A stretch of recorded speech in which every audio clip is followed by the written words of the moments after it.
Hey, everybody. Welcome to another episode of the Mile High Game Guys Board Gaming Podcast. I'm your host, Adrian. I'm Zach. And I'm Jeff. And we're here to talk about board games. Well, discuss board games, rather, because this is going to be a Friday discussion episode. And as you may have seen over on the Board Game Geek Guild, this week our discussion is going to be what makes a game good or bad, mostly from an objective standpoint. Is where we're going to try and frame this conversation a little bit, but I'm pretty sure that it will largely lead into talking about how most values of good or bad when it comes to board games are subjective and not objective. So we'll be talking about both of those things. There will be some links in the show notes that you might want to check out ahead of time just for context, because this is something I've had kind of bouncing around in my head for a while. A few weeks ago, Board Game Blitz did an episode on what makes games good and bad, and then the influence of media on your opinions of those things. We're not going to talk about that part. We're going to leave media influence out of this discussion. But they talked about it. There was a thread on 538 from a few years ago that I found that was about the worst board games ever invented.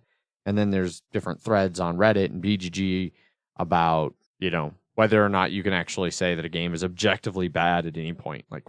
What goes into that? So those are all kinds of things we're going to be drawing from and discussing opinions on, especially, since we're not too far removed from my super negative opinions of Rising Sun. So, that...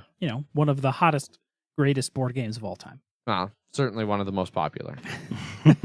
I'll grant you hottest. But, yeah, so I guess to start this off, we could see here real quick. Do you guys think there is anything that can that can be used to officially say that a game is objectively bad? Can a game be so broken? Can the rules be so bad, the gameplay so bad that you can say this is objectively bad? Or do you think that, hey, somewhere someone might like it, so I can't say it's bad? I mean, I've played some bad games, but it's hard to pinpoint anything in particular across all of them that has been that's why it made it bad. Okay. Besides player elimination. Especially player elimination in a longer board game. Yeah. That is hands down something I despise. Yeah, that's one of the worst things that you can do in game design is... It's all right. It's going to be a 2.5-hour game, player elimination, which can happen in the first 40 minutes. Yeah. Brutal. Real bad. I don't know. What about you, Zach? Do you think that a game can be objectively bad? I feel it can only be objectively bad really is if it doesn't work as a game. And I just like you said, that if it was broken or something like that, because I think there's a lot of games, and I don't want to say, for me, there's the difference between a game not being any good and being bad. And it's always so hard to, when you try and bring objectiveness into it, because a lot of games are people are oh yeah, Shoots and Ladders is a bullshit game, and it's for what it is. I mean, it was designed to be I feel like it was designed to be exactly what it is, and it fulfills that. If it if for a kid, that's fine. I don't know. I see what you're saying.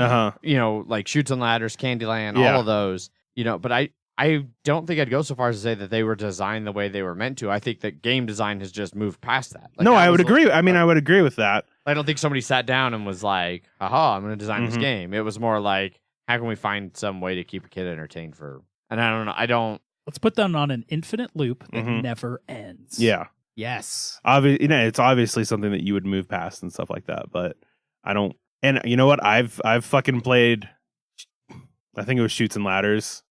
Snakes and Ladders, maybe. I don't know. They're literally the same game. Yeah, okay. I played it, and I had a fun, even though I know it was complete bullshit. So fair enough. Yeah. So it's for me, it's I think as long as it actually as long as there isn't something where it's just you get stuck in an infinite loop, or this the first person who goes always wins, or has a anything that's deterministic in. Yeah. And I think there's a couple games that are. Mm-hmm. Well, I mean, so that's the thing. Candyland is deterministic. Like there's like at least Chutes and Ladders, there's dice rolls so it's really random. But Candyland, I think the newer versions they've implemented a spinner to determine how you I'll move. have to take your word for it. I don't even know if I've ever played Candyland. But it's like you move to whatever the next space that your color matches or something. Yeah, so you draw cards, and so just whatever. So it's totally determined by when you shuffle that deck of cards and you set it down and you start playing. The game has already decided who's going to win. You're just waiting to find out. It's like playing War with a deck of cards. Like there's no player agency. There's no decisions. There's nothing. There's not even the illusion of choice. Like it's really you're going to do what the game decided was next.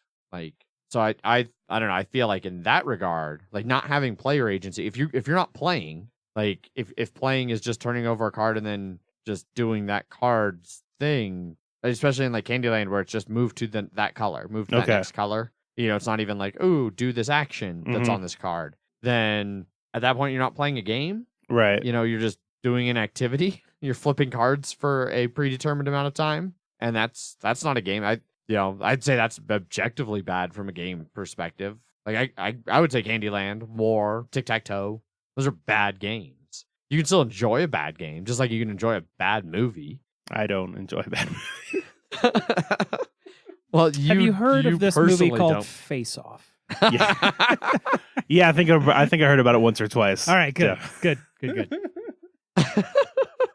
So I think that there is an extreme end where you can very much say that something's objectively bad, but then you get into a whole realm of stuff in the middle, like games that don't seem to function the way they're supposed to, Like Munchkin? Yeah, exactly. But at the same time, Munchkin is immensely popular and has sold tons of copies. And we enjoyed the shit out of it way back when we played it. So can you say now?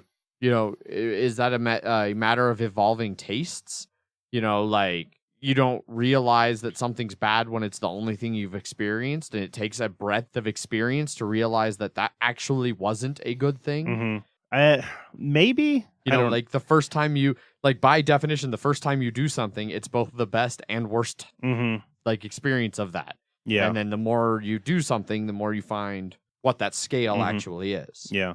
I want to say that I feel like some games will fail if like you can tell what they want to set out to accomplish and they don't. But I don't know if that's necessarily the game's fault as much as it is like some players. Because one game, for me, like a good example of this is Bang versus Bang the Dice game. So Bang, I can tell it's supposed to be like you're supposed to be playing cards and doing damage to everybody. It's supposed to be quick and go relatively fast. But every time we played in the 2 years from the last time we played it, it always took forever, and that everybody was always too hesitant. And it ended up dragging it to like 2 to 3 hours sometimes. Jesus. Whereas, so I feel like that's just like the failing of like the game wants to be this, but it's not reaching its goal for whatever reason. Whereas, and I don't know if that's the game's fault or just the players we were playing with, because I know if we played with people like Ant, that game would be over in like 10 minutes tops, because he wants to force that play style. And so once I started playing Bang the Dice game, and I was like, this forces the interaction that they were wanting to do with the card game, and so it makes people attack each other, and it ends up making the game go a lot quicker. Yeah. And so like for me, I feel that just Bang the Dice game is a better game because it does what it sets out to do in a much easier fashion than it accomplishes what it set out to do. Yeah. Yes. But then you could make the argument that, and I'm not saying I actually make this argument, but you can make the argument that if the game has to force you to play the game the way the game needs to be played to work, then isn't that a bad game? I know, that's what I was saying, that I don't know, like, maybe it's not that the game has to necessarily force you to do it. It's just that everybody I played with was just playing it that way. Yeah, which I think is one thing that, if you want to say what makes a game objectively bad, the players can absolutely make a game bad. They can make the best game bad. Yeah, players can ruin anything. Yeah, players can ruin Rising Sun games. Hey now. Hey now. You're an all-star. Get your game on. They can ruin Blood Bowl games. Yes. Very much so. Can't tell if that's a shot at me as well. No. Well, it is now, but Yeah. that was you weren't exactly who I was thinking of until you said that. Considering I've had like a 4-hour game of Blood Bowl Which with is Ant. fucking ridiculous. Jesus. Yep. You know, but are there times when you could say that if the game doesn't, this was a complaint that we brought up in Rising Sun, like it doesn't force, it doesn't do anything to encourage the kind of player for the interactions. negotiation. Yeah. So, like, I mean, I think that you could certainly say that's a knock on the game. But if a game, again, if part of a key part of the game isn't present in the game by default, isn't that kind of make it bad? But I mean, that aspect of it, and like I still enjoyed playing the game even when we weren't negotiating. It definitely felt a lot swingier and stuff like that. And the same could be said with Euphoria and its trading. Yes, it was very minimal. Yeah. Well, in that one, we never even tried that. No. Yeah, it certainly doesn't need it.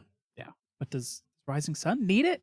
Does it need more behind it to make that game any better? It needs a way to tell people to negotiate. Yeah, I think if negotiation isn't happening in Rising Sun, the game fails to function properly. Yeah.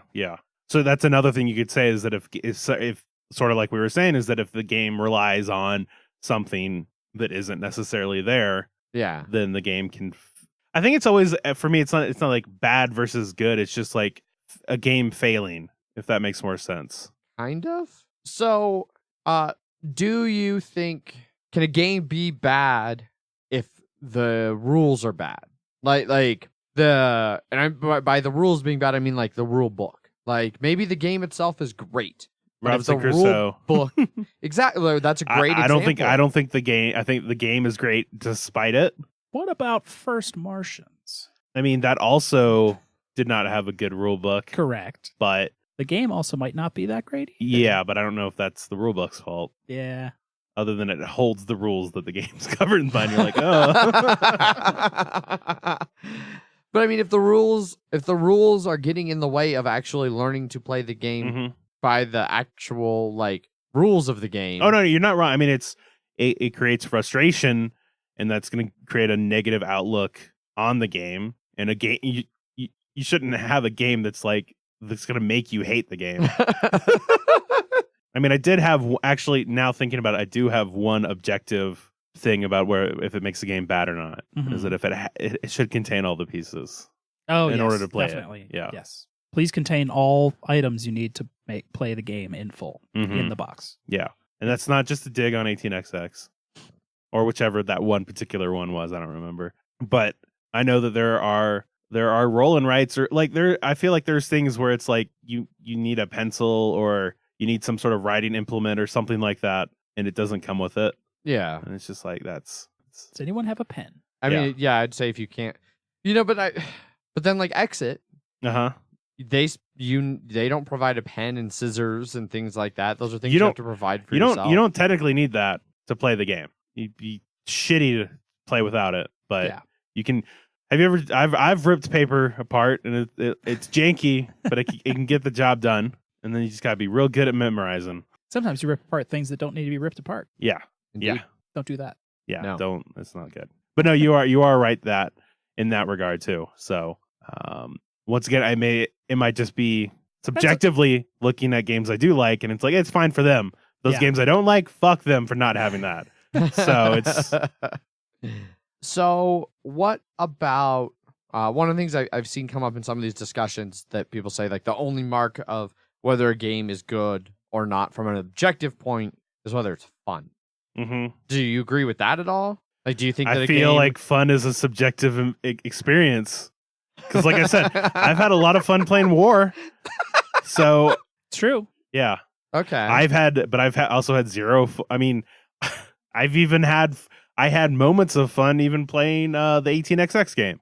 So I'm just like you can have fun. Like you said, you can have fun despite it being a bad game. So I feel like that's total like someone just trying to push their subjective thoughts into be like, oh, it's good game because I like it. That's what, and I have fun while playing it. So that means it's a good game. Yeah.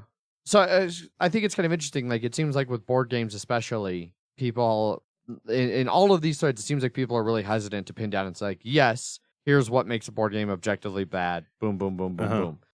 Collectible card games. I feel I feel like in other artistic ventures, to put a very broad term on it, movies, music, food, things like that, there is just despite the fact that there's different tastes and that different tastes can align with different things, there's a level of critical analysis that goes into those to where you can say that, yes, this is objectively bad.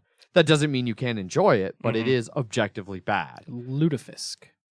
yeah, yes. There's movies that I feel like are objectively bad. The Room. The Room's one of the greatest examples. Yes, the greatest example. And a lot of people enjoy and a lot of watching people that. love that movie. People will pay a lot of money to go to a showing of like the worst movie ever. That movie was so bad that it got a movie made about it, about how bad it was. Like, it's a monumental achievement to make the worst movie ever. Yeah. And it's acknowledged as like the worst movie ever. So what makes board games different to where people are less willing to put a foot down and be like, this game is objectively bad. That doesn't mean you can't enjoy it. That doesn't mean you can't have fun with it. Yeah. But it's a bad game. Well, and I think a lot of that comes down to just the tastes that people have and what they're willing to play. Because I know, so speaking of movies that have a very bad visual style or something, like they look cheap and stuff like that. For a lot of people, that's like, no, this looks really bad. But I know for like some board games and stuff, there'll be people. It's like, it's as long as I can play the game, I don't care if it's just paper. And I know, like you. And then there are other people like me that are just like, oh, it's even if it unless it has literally the best gameplay I've ever played, if it's really bad components, I'm going to look at it negatively just to be like, it doesn't it looks like they didn't put effort where it didn't put effort in the things that I like, because they're like, it doesn't matter to me, or it doesn't matter from a gameplay perspective. So why put the effort into it? Yeah. And yeah. Well, so you talk about like a movie with poor production quality, like maybe there can be great movies shot on like a cell phone. Yes, like Clerks is a great movie, but it is. And he straight up says he did not have barely had a visual eye at all, and it's just Kevin Smith just films people talking at each other. From a visual perspective, not great. It was cheaper to film on black and white. Exactly, that's all you could afford. Yeah, but if the dialogue and stuff, if that shines through, then people can like it in spite of that. So I guess what I'm trying to get at is, I guess when it comes down to these different things, you get down to this idea of like, what's like the point? Like, why does it exist? What's the point of a movie? When you're trying to objectively say it's good or it's bad, is the point of a movie to have great visuals, or is it to tell a cool story? It's to visually tell a story, which you can do with bad visuals, clearly, but good visuals help immensely. So then something like in one of Andrew's recent hater emails, he talked about the piece of music, 4 minutes, 33 seconds. That's 4 minutes and 33 seconds of the conductor instructing the musicians to not play anything, because it challenges the very definition of music. But at that point, or like some of the all-white minimalist paintings that are just an all-white painting. Those are a little different, because I think there's more that goes into making an all-white painting than just, it'd be like just putting up an empty canvas and being like, that's art, or we're not playing any music and that's music. So there's a core of what makes these different things part of it. Like food, you couldn't, if your dish is physically not edible, then it's not food. You can't, that'd be a bad meal. Like if you went to watch a movie and it was 2 hours of a blank screen with no audio, no visual, it's a bad movie because it's not even a movie, and so, then this is where I don't know, I get rambling about this. I'm trying to bring this very vague idea I have in my brain and coalesce it into something more concrete. But so you were mentioning the components issue. I've played games, especially recently going to the Aircon and playing Reichholt. It was on 3 sheets of printed out, from a printer paper, printed out paper with some components grabbed from a different Uwe game, some resources, veggies and stuff. you know, and obviously that's not a game I would buy if it was in that condition. Mm-hmm. Because I agree, like I want full components, I want a nice board, I want some effort put into the art and components and visual design and all of that. But at this point, I could say like I've played the game. The game is good, like the underlying game, apart from all that. So like when I think of what makes a good or bad game, I'm definitely thinking on a mechanics level. Like bad components don't make a bad game. Like does the game itself work? Okay, the components are shit. And that might be a very negative thing when you're doing a review of it. Like, you know, and that's why we kind of split up like gameplay and components and art and like try and kind of cover these in different areas. But for me, the core, and some of this is, you know, again, I keep saying for me, for everyone should have this that the mechanics are what are, at least to some extent, like they're the most important. Like mechanics make or break the game for you. Yes, and but I feel like in a grander sense of like whether a game's good or bad,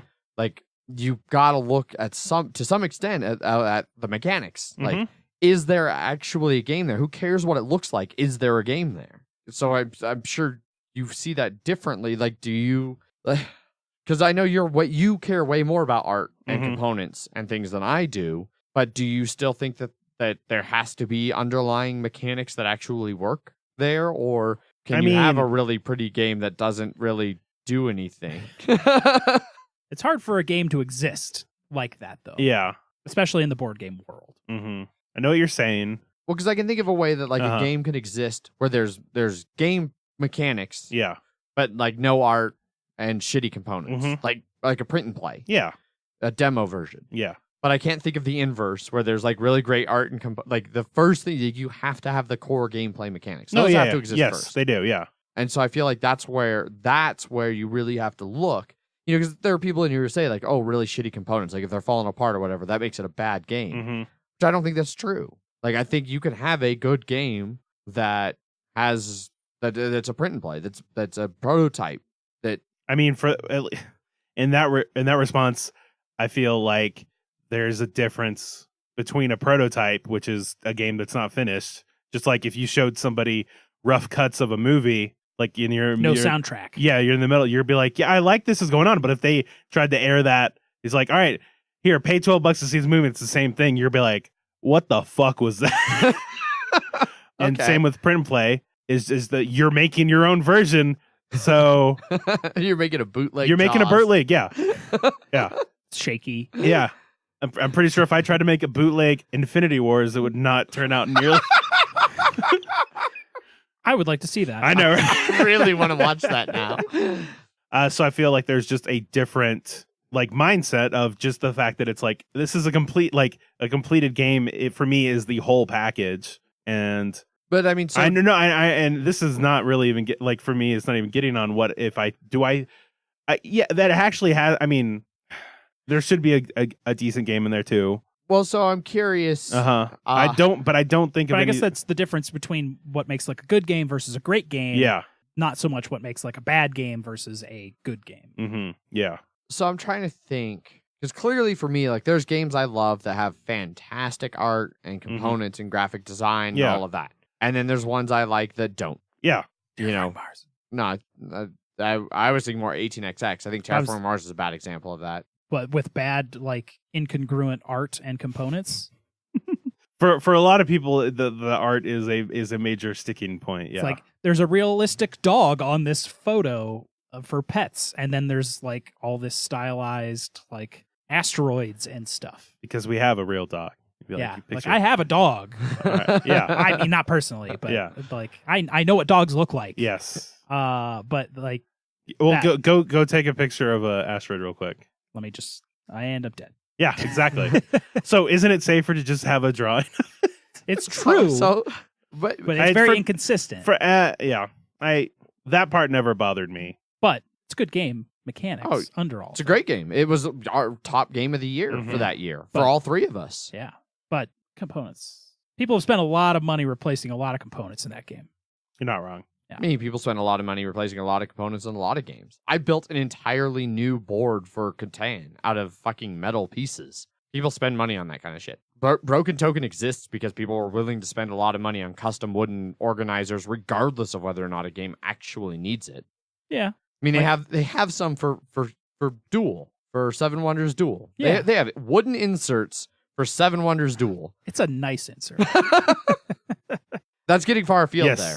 Yes. Let's bring this back around though. So for me, and maybe it's because there aren't really good examples. You know, we're struggling to find like examples of like a game being objectively bad. So I can't be like, Zach, where's an example of a game like? Because I can look at like, oh, these games, all the games I like, in my opinion, have really great mechanics, and the art is sometimes 18xx style, you know, completely non-existent, almost in like print and play level of components.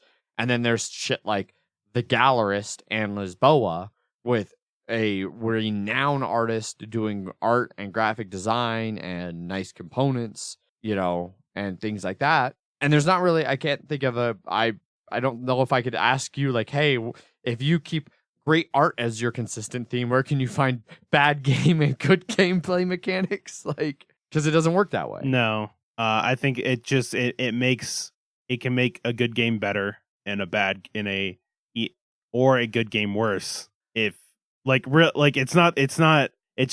because I think sometimes in my snarky moments in the back of my brain when I'm thinking about games that I don't like Rising Sun, and how I feel like a lot of that game is the minis, and people wouldn't care if it didn't have such sweet fucking minis. Like, people play 18xx despite the shitty components because it's such a good mechanically game. If you put 18xx level components on Rising Sun, fucking no one would play that game. No. Very just trying to picture that in my head. Yeah. Picture basic playing cards for the. I mean, obviously, it's tiles. 18x. It still costs the same. Yes, the price would stay 100% the same. Yeah. Now there's just like a piece of paper taped to the cover of the box with the name of the game on it. Instead of big fancy minis, you have a little like slight like laminated not cardboard. What's the thicker like colored paper. Construction paper? Like laminated construction paper tokens with like the monster like name just written on it that you place in the spaces. I mean, no one. I mean, I don't.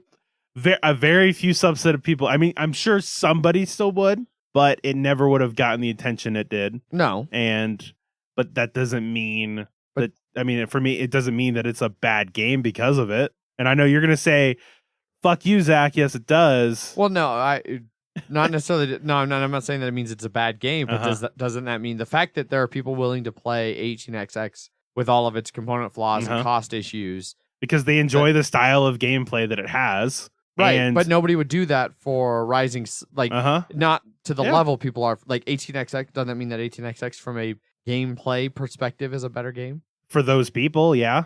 I mean, like, if there's a game that exists that only one fucking person on the planet exists and everybody else is like, nah, fuck that. And then there's a game that everybody on the planet loves and only one person is like, nah, fuck that. Isn't the one that everyone loves except that one person objectively better than the one that nobody likes except for one person? Like, when you try and make it things as equal as possible. Okay. It's like if you dumb down a really popular minis-based game that's just so full of art and components and hype. If you bring all that component and art level down, you strip away all of that, you get just a gameplay. Yeah. And if almost nobody would play Rising Sun if it had none of that extra shit, whereas a lot of people play 18xx that doesn't have that extra shit on a gameplay level, I would say, doesn't that make one? I would say the style, the type of game, the type of people that like it's. I think what it is that style of it's too associated with all of the components that I couldn't tell if it only existed as 18x style one. As it is right now, if you stripped all that shit away, no one would play it. But if it only existed like that, then other people might play it. I think it's because people are they expect a certain amount of components from that if you just took all that away. Versus 18xx where it was never really there. I'm sure if 18xx had amazing components in the beginning and then people got used to that and then all of a sudden they're just like, take it all right, we're going back to paper. People are like, what the fuck? Okay. I think it's a pretty good answer. Yeah. I could see that. I mean, I feel like at this point we just keep trying to. I feel like at some point we just need to go into what our own subjective things would be. I think we've tried, and I think we've shown that it's really not feasible to talk about it objectively because there's not objective standards. Yeah. Well, I mean, before we move on though, I'm curious, do you guys think there ever will be more objective standards? Like, again, I point to things like art and movies and, food and other things that are done artistically and creatively that have legitimate critical analysis to where you can say this is good, this is bad. I mean, we all love beer. Beer gets critically reviewed all the time. Great American Beer Fest, they're telling you what some of the best beers in their respective styles. Now, granted, they split them up by styles. So then in the GABF of board gaming, you would never have Rising Sun going up against 18XX. You'd have 18XX as its own category. And Rising Sun not included category. Yeah. It would be the beers that were made with just hops, barley, water, nothing else. Whereas Rising Sun would be the one with all the fruit and berry and lactobacillic, like whatever fucking bacteria and other shit you want to throw into it. Yeah. Anyway, but do you ever think there will be real objective analysis of games like there are for other art forms? There's just so many. There's way more movies, there's way more books, and you can still sit there and say, and even really popular books like the Twilight series are bad books. It's objectively bad fiction. Lots of people can enjoy it, and there's nothing wrong with enjoying something that's bad from a objective critical standpoint. I want to really stress that. I mean, just like it's also, there's not bad if you don't like something that is objective, quote unquote, objectively good. I have never for once understood Picasso's style of art. Like, that does nothing for me. I feel nothing for that. It's bizarre. I don't get it. The nose is all wrong. It's just... the issue, I can understand why that's, from an artistic perspective, an objectively good thing. The issue is books, literature have been around for thousands of years. I mean, board games have been around for thousands of years, but objectively looking at board games in a modern sense has only been around for dozens of years. If that, right. Yeah. And so that's movies have been around we'll for get to a point where we have more objective standards to rate games on. Until we get those... I mean, I think part of it is just the fact that you interact with this a lot. It's just like video game. Like the longest time, people were trying to say whether or not video games were art. And I think a lot of it comes out like interacting. Some video games, clearly not art. Yeah.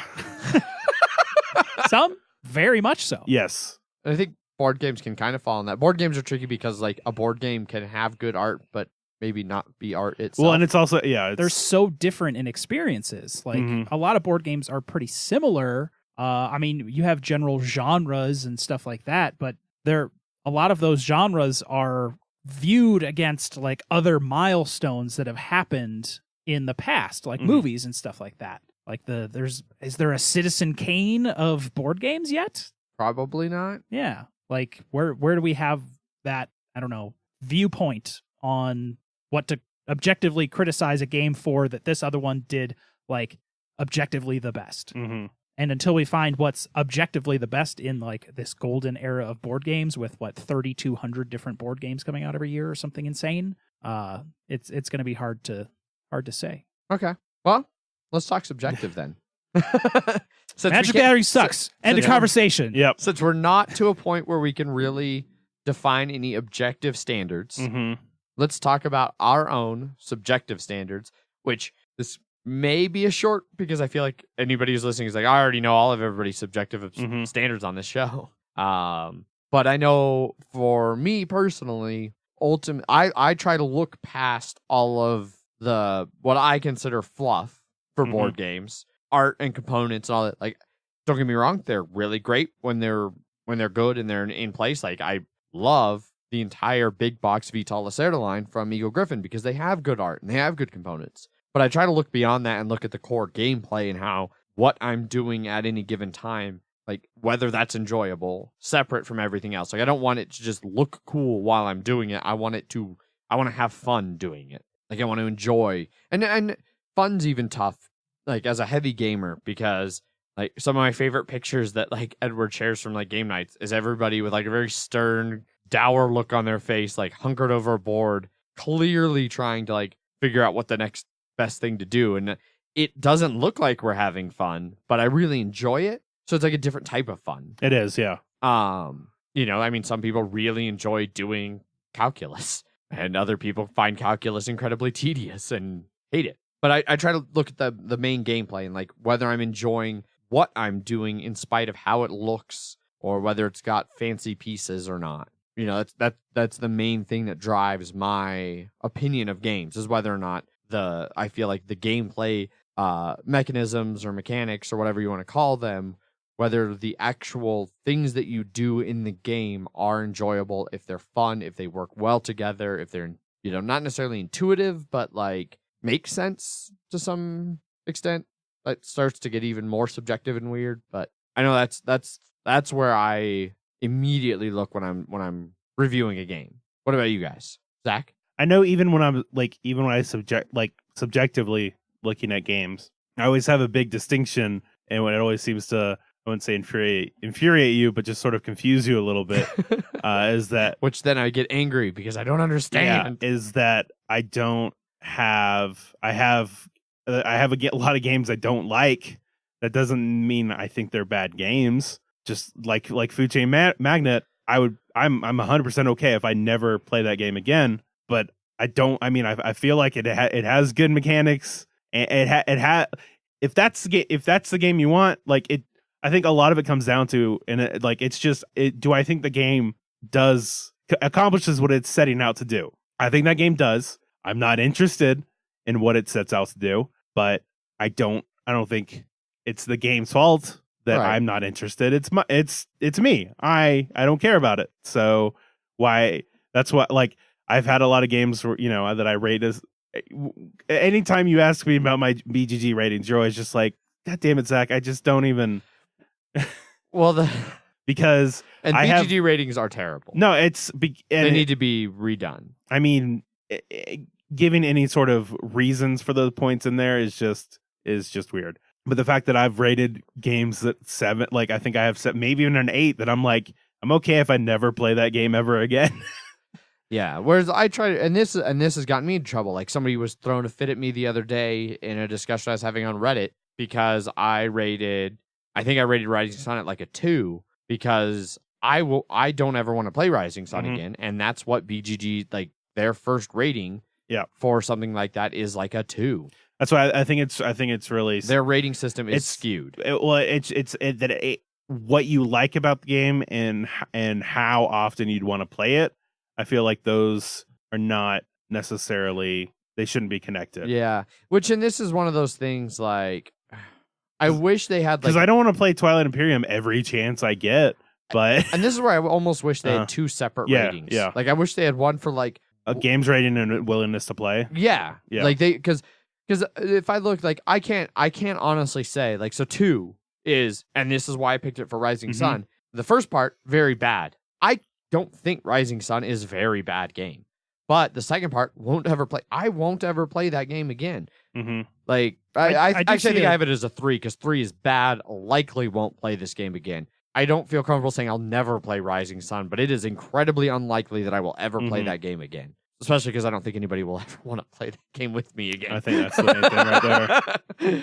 But I wish they had like 2 separate ratings, like if they branched them out, so that you could have these 2 different scales. So I could say like, hey, I think this is actually a great game, but fuck if I'll ever play it again. And a good example of that, where that doesn't work here for a game that we both like and have enjoyed, I'm never going to play Pandemic Legacy Season 1 again. I'm not going to play that again. I really enjoyed that campaign. I had a blast with it. Yeah. It was what I really enjoy about gaming, getting together with friends and having an experience together. And it nailed that. But now that I've done it, I don't need to do it again. Yeah. And so I could rate that like a 9 on whether I think it's a good game, and like a 1 or a 2 on would I play it again. Yeah. But also, I don't think anyone's going to be like, Adrian, you put Pandemic Legacy as a 10, so we're fucking playing it. Like, it's not, you don't have to be held to any of that shit.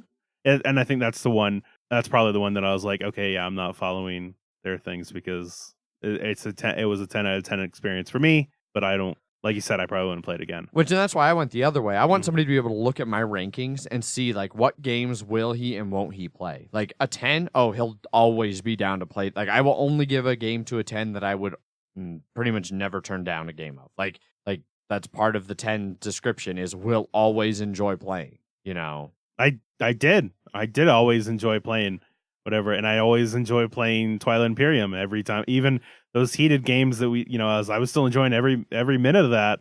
But I don't want to play. I don't want to play it right now. I probably wouldn't want to play it for the next couple of weeks or anything like that. Like if we went to Geekway, I don't know. I've got other shit. I got better shit to do than that. Somebody's in the Heavy Con scheduling is trying to put together a TI4. Yeah. Like, I wonder what it'd be like to play TI4 with heavy board gamers. Everyone's just really nice to each other the whole time. Yep.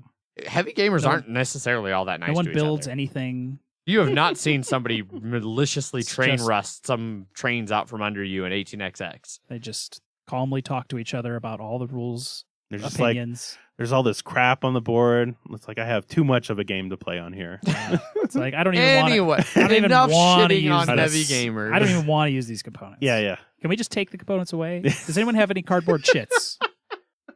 Jeff, what are your subjective thoughts and feelings on board games? I did have one more too. I think is that player agency is always nice. Player agency is huge, but there's also games like one of my favorite games, Tales of the Raven Knights. 0 in that, but I don't think the game. You don't play the game to be like I want to control what my character does. It's like there is just a chaos whirlwind. It's not 0, but it's low. No, I know I'm not saying it's 0. You literally said there's 0 player agency. Did I say that? You literally said that. It's very low. You can move to the spot that you. And then you get to choose which of the actions you do on the card. Yes, but you have no idea if that's a good. That's thing what I or mean. A bad thing. Yeah. So your agency is minimal. That's what I / maybe meaningless. Well, yeah. But I enjoy the hell of it because I don't think the game is trying to be that. I think it's trying to be this is a game about just trying to like find out what weird fucking shit happens to you. And if that means that it's not a game to you, I'm not going to try and change your mind about it, but it is to me. I mean, I think it's a game. I think War's a game. I think Candyland's a game. Just because they have a lot of people are just like, it's just an activity or shit like that. And it's, I mean, I agree with that statement as well, but it's still a game. You can have a game that's just an activity. I mean, I love the Telltale video games, and there's the illusion of choice in that game, but ultimately, no matter what you decide, with very few minor, meaningless differences. That's a game. Yeah, I would. Yeah, but for the most part, but I mean, people say happen. Say it's not a game; it's an activity. That's usually when they say it, they're trying to a backhand insult it. Yes, this is very true. So I think, So that's what I say is that being able to make choices in games is definitely nice. But if the game isn't about that, then it doesn't need it. Yeah. Like I said, it just comes down to is the game for me. If it accomplishes what it sets out to do, then it would then I think it succeeds at that. So okay, now you can move on to Jeff. There are certain games that I don't like that I enjoy the genre behind and not so much how it works. Magic the Gathering being a famous example. I don't like Magic the Gathering at all. It's way too expensive. You spend a lot of money. It's too random on what you get out of card packs, except I play the shit out of Hearthstone all the time. Mm-hmm. I'm not really sure. It's like Hearthstone's, I don't know. It doesn't have that exterior store to where I can go spend $150 on that ultra rare to complete that one deck that needs to be competitive. Mm-hmm. Like every thing is like the same price. Right. Well, and then also it's like there's Magic the game, and then there's also Magic the meta game. Yeah. Like that's it's almost like two completely different things because you can just get a thing of Magic. Like they have starter packs. You get a dueling decks or whatever they're calling them, and then you play that, and that can be Magic for somebody. And that was the last thing I ever did with Magic was those because I didn't have to deal with all of the other bullshit. Yeah. And that's kind of where also the people around it kind of sucked. That tore me away from that game. Thankfully, to just never want to play that again. Right. Because do you blame that on the core of Magic or more just it's both. Okay. It's definitely the people that I was playing with that were way too competitive and having to spend way too much money, and it was just like this isn't fun anymore. Why would I want to play this? Mm-hmm. So Magic the Gathering sucks. And that's turned into like all CCGs suck. There's way better systems to do that with, like LCGs. It's more of an even cost playing field. Mm-hmm. And we've already talked about like personal, like generally what sucks. But I don't know, if it has a deck builder in it, I'm pretty excited about it. I think this could make for some interesting perspective to get to know your taste a little bit more.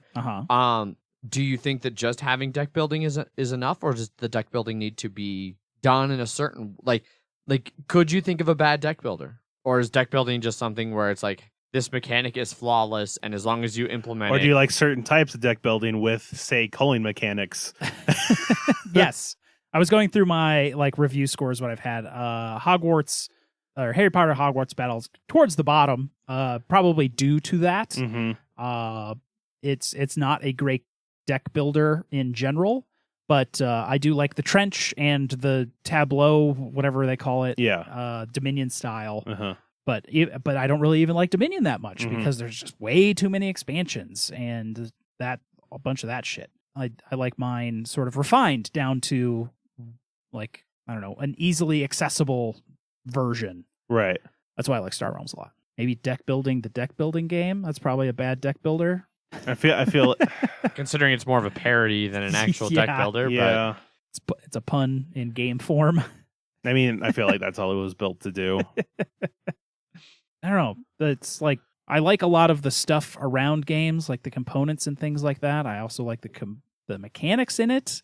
I mean, but like one of my favorite, like my number one highest rated game is Blood Bowl.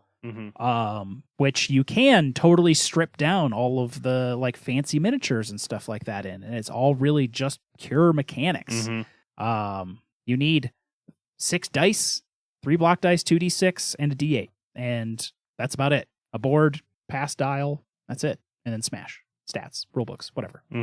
But that game has a lot of randomness in it. But you have to plot around that randomness, and there's other games that have too much uncontrolled randomness that I don't enjoy. Yeah, speaking of randomness, like I mentioned, I played D&D this past weekend, and I'm starting like a new D&D show. I love D&D. It's got a lot of randomness. It's mitigatable in that you typically like you're only going to roll for things that you've got high stats for. Like you might still fluff those rolls.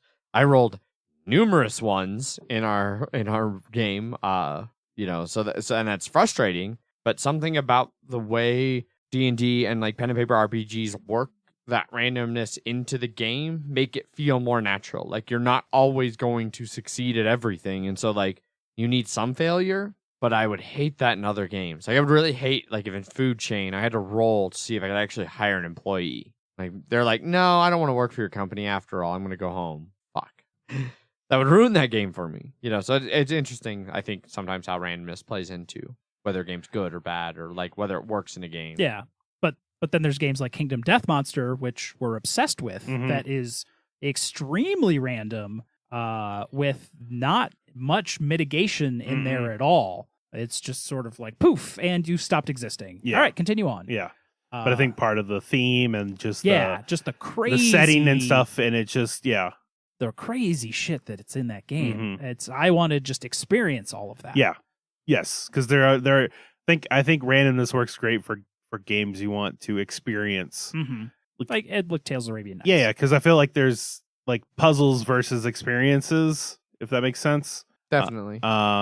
And I know for me, I need a game to have more than just a puzzle, because you can solve a puzzle and then okay, you solved the puzzle, now just go on. I know some people are just like, I want to put that puzzle back in the box, and then just start it all over. Yeah. Well, what I think's interesting when you talk about that, because like a lot of the games I like, I feel fall more in that puzzle thing. Yes, yeah.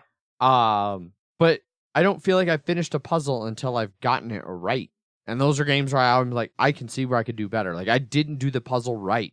I haven't done it right yet. Like maybe someday I will play the perfect game of Food Chain. You're never going to play the perfect game of Food Chain. Probably not. Well, because I'm terrible. No, definitely. There's no probably. You're never going to, whatever your perfect game of Food Chain is, you're never going to play it and be like, I'm done. Right. Unless other people are handing you the game. Like, let's make sure this is Adrian's perfect game. Yeah.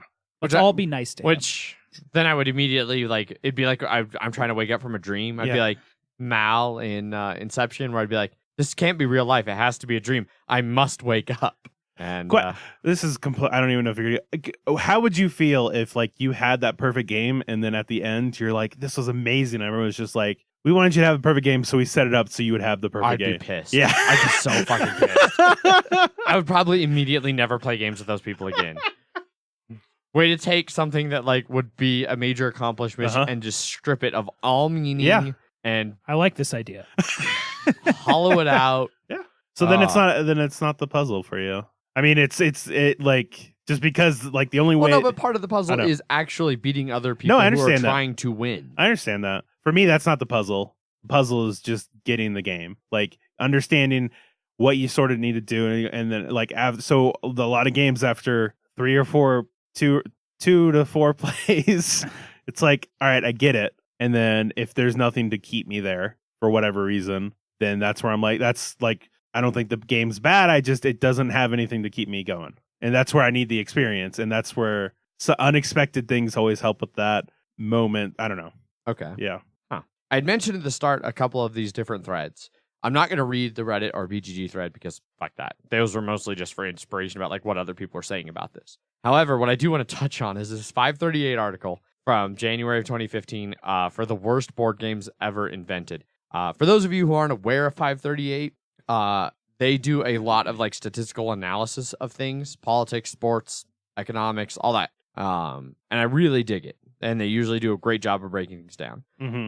So they jumped over and they dove into BGG. And like one of the first stats they have here is they analyzed almost 16,000 games that had 10 or more user ratings. And they have a graph of a log scale of the number of ratings and then like a scatter plot of like what their average rating is. Mm-hmm. And it's interesting to see a couple things. Down on the low end, games with only 10 ratings, they're all over the place. Yeah. Like they're way high, way low, whatever. And then it definitely narrows down the more ratings. You get to a more consensus. And like the trend line for that scale, it's interesting. I would say most of them average around 6 until you get to around 300 to 1,000 on that log scale. And then it drifts up towards more like a 6.5 to 7. But there are some notable outliers. And they are all games that have, with the exception of War, they all have over 1,000 ratings. And they all fall under a 5 for their average rating. And those games are Monopoly, The Game of Life, Candyland, Snakes and Ladders, Tic-Tac-Toe, and War. And they go around and talk about a few of those different things. And then they look at a table of the worst games by the decade, like the worst rated game of the decade with at least 100 ratings. 2010s, Angry Birds. 20,000s, worst case scenario survival game. 90s or global survival, LCR in the 80s, the Ungame in the 70s, Hi-Ho Cherry-O in the 60s,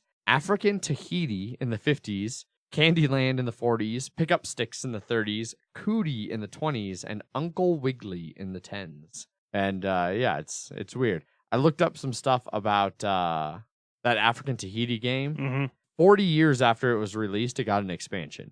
Oh, so wow. It has to be like by the original designer. So it has to be like one of the longest games to go from being released to getting an expansion. Yeah, it was interesting. So the Ungame is also very interesting. It's a game designed around for you to experience the fun of learning how to communicate more effectively. Yeah. As you share thoughts, ideas, and feelings, you will develop a deeper understanding of others and yourself. Gross. Yeah, African Tahiti is from the designer considered the most important Finnish board game ever. I mean, I don't have the data to disprove that. Yeah. Designed in 1949 by then 19-year-old Kari Manerla and published 2 years later in 1951, it has sold over 3.5 million copies. Half of them in Finland. There's one in almost every home in Finland. Impressive. Yeah. So, yeah. It's an interesting article, and they talk a lot more about like the outliers and some of the things they have in common, like absolutely no player agency, long play times, player elimination, shit like that. So it's a good article. It'll be in the show notes. But let's now bounce over to MHGG, and we'll see what our listeners think about objectively bad games. Zach, Sounds you got good. that pulled up? Yes, I do. You just skip this first one. Yeah. I don't All even want to hear it. right. Okay.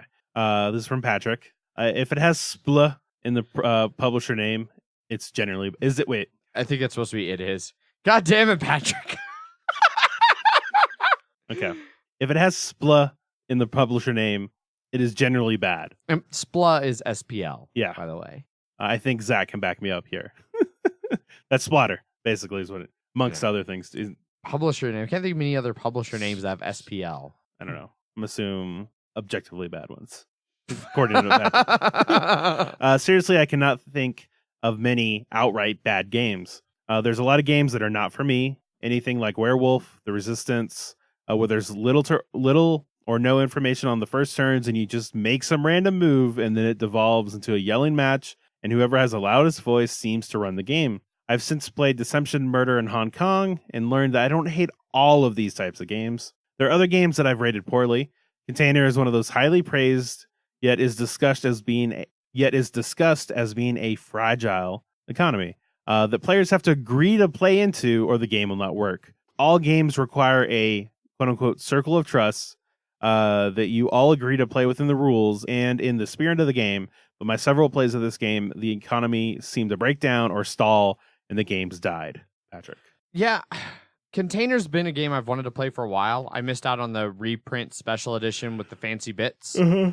I'm curious about that. Like, I really wish that I'd seen Patrick's post earlier, so I could maybe gotten a hold of like someone like Edward, who I know really likes Container, and saw what their thoughts were regarding that fragile economy. But I know that's a problem that like some games can have when players have to play a very certain way to not ruin it. Mm-hmm. I mean, that came up. A lot of people pointed out with Hanabi. Yeah. You know, like it's very easy to cheat at that game. Yeah. And if you cheat, it kind of ruins the game. Yes. So yeah. The same with the mind or anything like that. Yeah.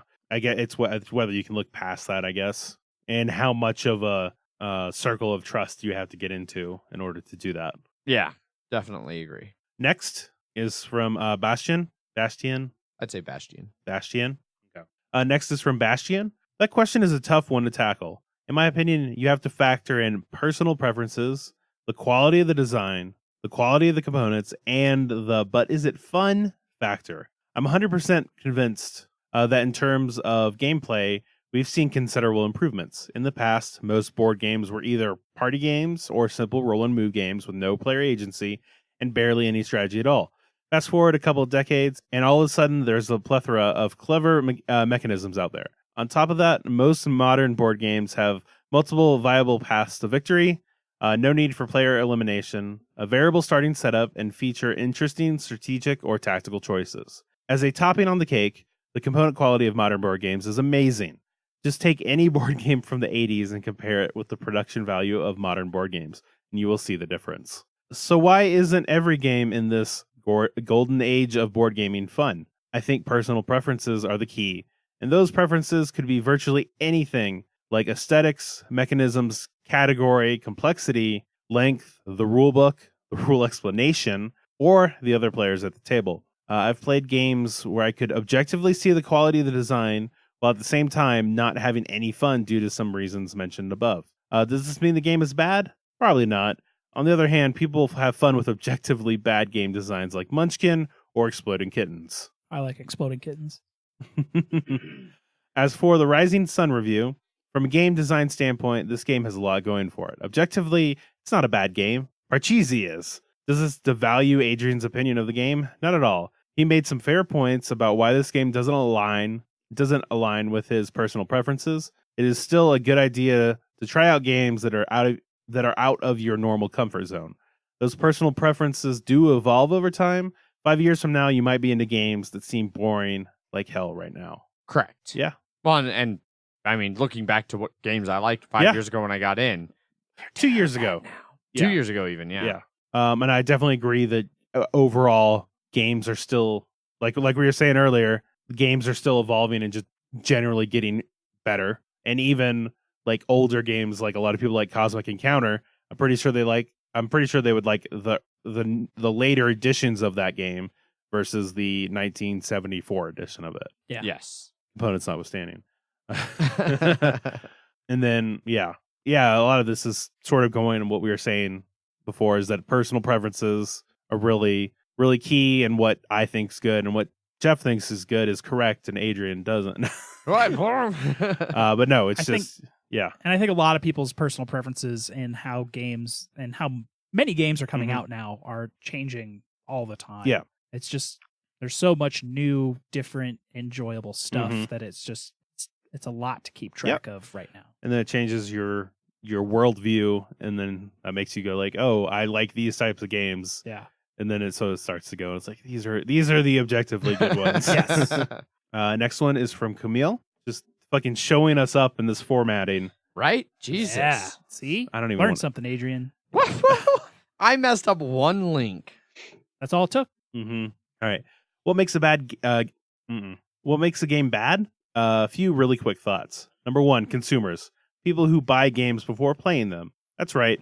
Rewarding producers/designers for creating poorly designed cash grabs create a vicious circle. C2. Money. Form over substance. Stuffing a box full of plastic soldiers won't make a game better. And 8 out of 10 modern board game mechanics take the in 8 out of 10 modern board games, mechanics take the back seat. Graphic designs, components, and marketing is what drives sales. See number 1. Also known as the Kickstarters? Yes. Pretty much. Yeah. And 3, insecure players. Winning at all costs won't make you look smart or popular. It'll make you look smart and popular. Try to have a good time. Enjoy the company and the game itself. Which is, I mean, those are all. That's pretty much how I play board games at all times. Yeah. Well, I move this one guy here, will I become smart and popular? Clearly. I should think that before every. Yeah. Well, no, you won't be. But if you were smart or popular, you would have moved him there. But you're not going to. You know you're not going to. It's fake it until you make it, right? Yeah. He seems to be making the cool guy moves. Yeah. So what makes a board game good? 1, control or player agency if you want to get fancy. I'll hold my pinky up while I say that. Fancy. While often forgotten is that when playing a game, it is of major importance that you do actually play it. Not watch or experience. Play. If I want to just sit back and witness a series of events unravel, it's much easier to simply turn on the TV or arm some local hobos with shanks and make them fight each other. You might get arrested for that. Hey. They've cracked down on bum fighting. True. Almost like homeless people are people and should be treated with dignity and respect. I don't like where you're going with that, Adrian. Dangerous thing. Yeah. Playing board games, on the other hand, is all about the satisfaction of making decisions and active participation. Board games can be one of the most rewarding and engaging pastimes out there, but they have to make you work for it. I do not agree entirely with this point, with examples like Arabian Nights and Kingdom Death. Yeah. Where a lot of that agency is taken away, but it's still very enjoyable to me. Where, I mean, there's different genres of movies. There's some that I just want to sit down and watch and not think. And there's other thinky movies that I want to go and see and then will think about for weeks afterwards. And there's even a lot of foreign movies that I've had people who are like, I don't want to watch that. I want to have to read. I'm watching a movie. Yeah. And you're like, come on, really? So, not that I agree with that sentiment entirely, but like there have definitely been times, like it took me a long time to watch Last Train to Busan because like it was one of those like I know that a movie like that I have to actually sit down and pay attention. And a lot of times when I put on a movie, it's because I'm doing something else and I want to just have it as like background noise. And I can't do that with a foreign film because it'd literally be background noise where I wouldn't know anything. Oh no, you have happening. to pay attention to a movie. What? Now let's say you put Face Off on the TV in the background, which is what I did last night. And then every now and then I was like, wait, what? How did this movie get made? Who approved this? What happened here? John Woo had some pull back in the 90s. Next one, sense of achievement. While spending my limited time on an activity, I really appreciate being able to step back and witness the fruits of my labor. It's a great feeling, whether it's seeing your engine get more powerful and efficient, having an empire prosper under your rule, or leveling your character. It's those kind of games that always leave you wanting one more turn. This weird feeling when you're both full and hungry at the same time. A wafer thin mint, you say? I think I'm going to need a new bucket. Solid reference. I don't get that reference. It's Monty Python. Okay. From not the The meaning of life? Meaning of life. Yeah. Yes. Oh. To that point, I think this is one of the things that really elevates Terraforming Mars for me. Like, even when I don't win, at the end of Terraforming Mars, Mhm. I get I have all my cards that I've played out in front of me, so I can see that I played a bunch of cards, I did a bunch of things, and then the visual representation of the game board, where it goes from being this brown red Mars Mhm. to having cities and greenery and water and all of that, and it gives you a vague sense of achievement, even if you're not the one who won, because you were a part of that entire terraforming process. Mhm. I really appreciate that. No, I get that. Yeah. Once again, with Kingdom Death, like you're like, I survived. I have so many injuries and shit like that. But like, you feel that accomplishment of being able to do something. And I think but I know. I finally got out of this bullshit jail in Mhm. Tales of the Arabian Nights. Yeah. Next turn, back to jail with you. But I think I finally made it home and off to the slaves. yes, yeah. But I think that was like one of the problems I had a bit with Euphoria was I was like, after I finished, I was like, because it was quick, it's like I didn't feel like You did anything. I did much. I could see that. Yeah. Number 3, replayability / variability. Easily overlooked in a world where a person who finished a game once is considered a professional reviewer. Thank you. And playing a single title more than 3 times is a major achievement. What makes a game replayable? I think it's control and interaction, because the human mind is the single best source of variability you can imagine. I mean, in some cases, a single deck of cards will do, but saying the human mind makes me feel smarter. Yes. It's you're making your brain feel smarter is really what it is. Well, your brain is making Exactly. your brain feel smarter. Yeah. I think that was some of the problems I had with some games too, is that like after playing it a couple times, it's like I get the game and I can buy this for, 2 cloth, or I can buy this over here for 2 stone. Like for me, it's more or less the same thing. And so I was always really impressed with, I remember like the first time I played Indonesia, I really liked it, but I was immediately concerned that because everything starts in the same time and at the same place every time you play, that it'd get real stale and always play the same. And I've been amazed at how much that game always moves in different ways, considering it has almost no variability in the starting conditions. Right. That's up to the players. So it's not some the cities are, but where the companies, like where the rice paddies start, where the shipping companies start, none of that. And the variability in this is because of the players. Yeah, I see what you're saying. Yes. 4, player interaction. One of the most amazing things about board games is spending quality time with your friends. This is what made me sell my gaming PC, buy a big wooden table, and learn to make some mean margaritas. I drank so many margaritas yesterday on Cinco de Mayo. So many margaritas. You're paying for it today. Yep. Yes. I'm sad to say I simply don't get the solo gaming phenomenon or the solitaire multiplayer experience. I witness more human interaction than that when playing online shooters while listening to various 12-year-olds claiming to be my biological father. Sorry, dudes, but sometimes things are just not what they're meant to be. Some things. I know. I was trying to save it, Adrian. Sorry. Motherfucker again. Correct. Sorry, dudes, but some things are just not meant to be solo activities. Ask your mom. Boom. She's a nice lady. I'm not selling my gaming PC. No. I fit in all of my gaming PC stuff and in person. I see that the PC gaming still fills a different niche for me than board gaming. I definitely like board gaming fills what video gaming used to. Like when I was a kid and had all my friends over and we were playing GoldenEye together. Like I get that now from board gaming. Yeah, LAN co-ops and LAN shooters and stuff like that is now. Yeah, board games have filled that pretty much. But there's still like board games still for me can't satisfy some of like the sense of exploration I get from like a game like Subnautica or Skyrim or Fallout, where like I'm in a new world and finding things in an interesting way. Like board gaming has yet to give me that experience. It's just like can't really do a horror board game like and actually be horrifying and stuff like that. Subnautica is terrifying. I got eaten again today, and it made me nearly shit my pants. You sure that wasn't tequila?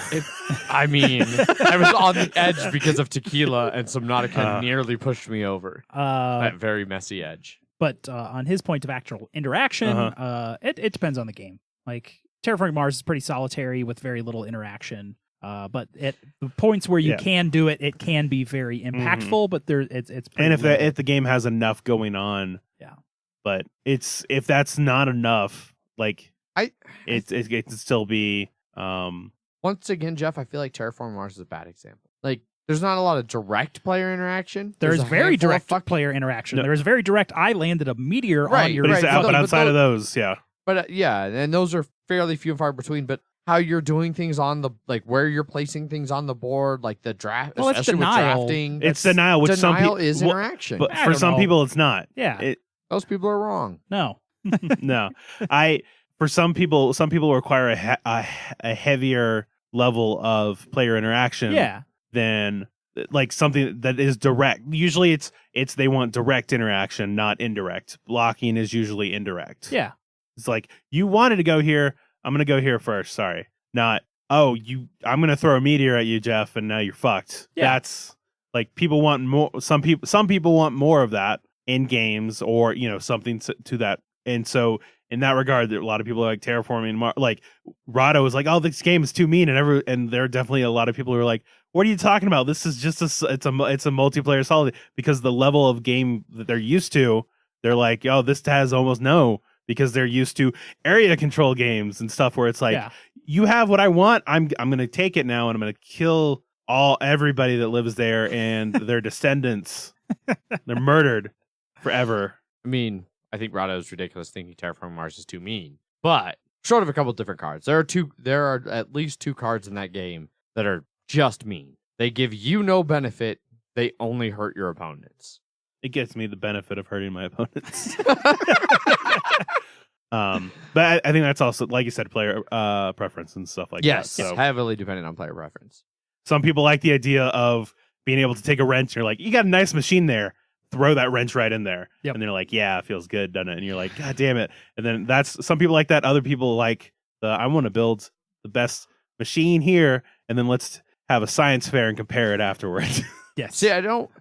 There are some people that There do are like exceptions to that, because that's where Race for the Galaxy is 100% that. Uh-huh. Paul and I were talking about that. Paul's like, I hate games with no player interaction and blah, blah, blah, blah. And I was like, do you not like Race to the Galaxy? He's like, damn it. I knew there would be an exception. that. That has indirect, just in the fact of trying to figure out what people are going to like. Obviously, you can just Trying play to match up your actions. Yeah, you can play with whatever. You can always play with whatever's best with you, but there's no denial. There's no 100%. Yeah. There's so that's a good example of I feel like that's one of the most multiplayer solitaire games I like. Uh-huh. But otherwise, I feel like blocking's a little bit more. It's not as direct as hey, I smash a meteor here and destroy all your plants, or we're playing an area control and I invade and slaughter all your people. But it's a step up from. It is, but it's not. It's like they want to go up that flight of stairs. There's also hate drafting. Yeah. Well, some people don't play with drafting, so. Well, the people are also wrong. Yeah, you're not wrong. All right. Next one is from Matt.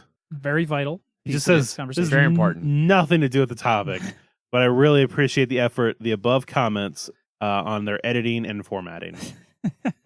Thank you for that valuable insight, Matt. Yes. You know what? I appreciated it too. It's a solid format. Yeah. I'd be offended if I was the one that wrote the actual entry up top. Be like, you trying to show me up my own fucking thread? Mm-hmm. But it's Adrian's thread, so I don't care. Yep. Yeah. I didn't feel like anybody was trying to show me up. And I did. I saw it's in the subtext. Sure. Yeah. Anyway, next up. This is from Thomas. My answers are tailored to what makes a game good or bad for me, not necessarily to everybody else, and take a few from the excellent post from Camille above. Number 1, player interaction. I cannot stand games with very little player interaction. Far too boring. Games that foster negotiation, take that, and blocking make me laugh. For or against me, I find it funny. If someone's getting too far ahead, give the table the tools to slow them down. Number 2, control. Not rated as highly as I do enjoy some randomness, but if the entire game is random, I dislike it a lot, like Tales of the Arabian Nights. 3, area control. Adrian's favorite. I love games with area control. This place is mine. Come and take it from me. No. Period. Well, no, there's no period in that. 4, sense of achievement. This is important. However, if I've had a good time and there's some stories that have come out of this game, that's more important to me. Yeah. As an example, some of my games that I've really enjoyed are TI 3 and 4, Game of Thrones, the board game, Rising Sun, and Arcadia Quest. I also really enjoy Clans of Caledonia, Star Wars Rebellion, Gloomhaven, Battlestar Galactica, Chaos in the Old World, and Fury of Dracula. You know what's amazing to me is like of that list, there's some where I'm like, oh hell yeah, and then there's a lot of the others where I'm like, oh fuck no. But then looking at them all, they have a lot in common, and it's interesting which ones click with me and which ones don't. Some of my collection, I can't explain why I enjoy them as much as they don't really fit exactly, like Voyages of Marco Polo, Yokohama, and Alchemist. But as a general rule, I'll probably like it if it has a lot of player interaction. Right on. Which Yokohama, I'd agree on that one too. It was like, I liked it the best. I was still shocked at how much you liked Yokohama. Yeah, that's the BGG thread. That's the BGG thread. If you would like to chime in over there, we will definitely talk about it after the fact as well. We like coming back to things. That is over on our Board Game Geek Guild number 2731.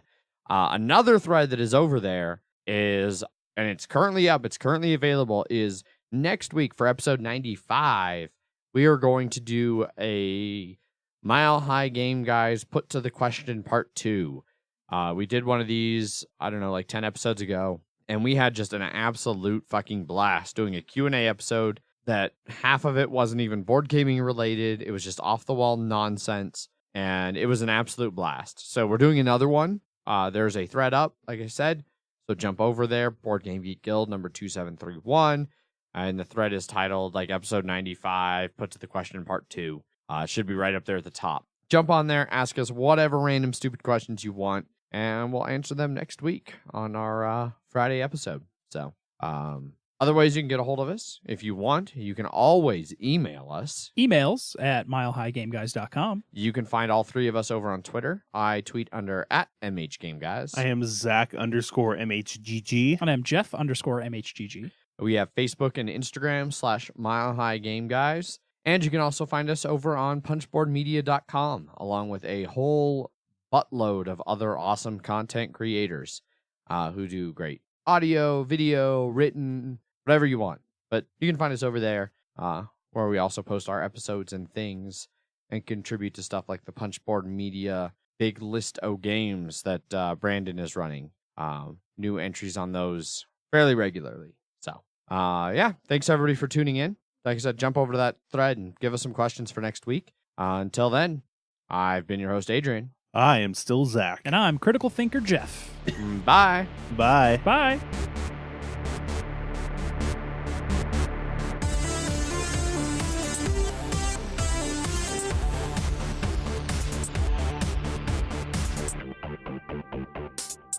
And all of a sudden, there's a plethora. No. No. As soon as I said it, I was like, that's not. Yeah, I saw the look on your face. It's not right. Hefe. Punchboard Media, where we all bring something to the table. Pull up a chair at punchboardmedia.com.